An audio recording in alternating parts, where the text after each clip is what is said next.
Trump's executive orders facing court battles with filings with liberal judges in blue states. A federal district judge in New York, of course, has issued an ex parte restraining order to block all political appointees from accessing Treasury Administration records.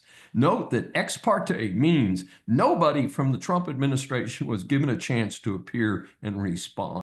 This, of course, is based on the Dems' hysteria about Musk and his buddies looking for wasteful spending.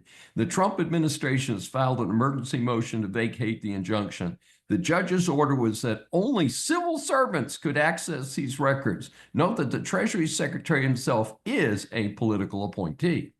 Trump's legal argument is that Article 2 of the United States Constitution establishes the executive branch of the government and the role of the president. The judge may be interfering with the president's right to supervise the executive branch, including all political appointed leaders within the Treasury Department. Now, a highly publicized fight is about U.S. aid. The agency was set up with the intention of making America look good on the international stage by showing our capitalist kindness relative to our dirty commies on the other side, feeding people and helping them get clean water and health care. What a fine objective. Naturally, that is not what is happening today. Much of the aid is intended for the poor that is going to tribal leaders and gangsters, not that needy population.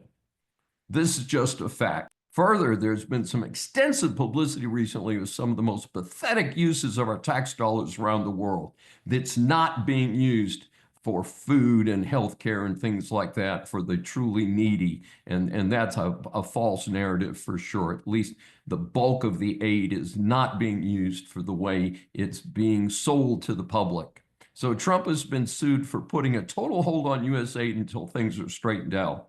Various employee unions and some non-governmental organizations have sued to keep flushing your tax dollars down the nearest toilet.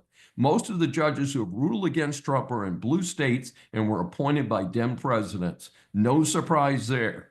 I'm sensitive to one issue. If you work for USAID and your job stops while you're overseas, you do need to be shipped back to the United States. That is only fair. Now, some are complaining because their kids are in school and that'll interrupt their schooling. Hey, you know what? Tough. You chose to accept an overseas assignment while having young children at home. I was a product of a military family. We moved when the Department of Defense told us to move. Just the nature of that type of government employment. So grow up or get out. Paired with this information, a judge has blocked Trump's deportation plan with regard to shipping to Gitmo criminal illegals who cannot be returned to their home countries. I actually proposed this plan some time ago. Glad to see others are on my wavelength. There is, unfortunately, a court precedent that supports the judge's opinion.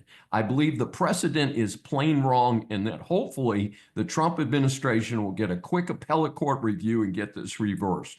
It seems to me that anyone here illegally has no right to access the already overburdened U.S. legal system. Gitmo is a perfect place as far as I'm concerned. And hey, it's in the Caribbean. It's sunny. What more do they need to complain about, huh, folks?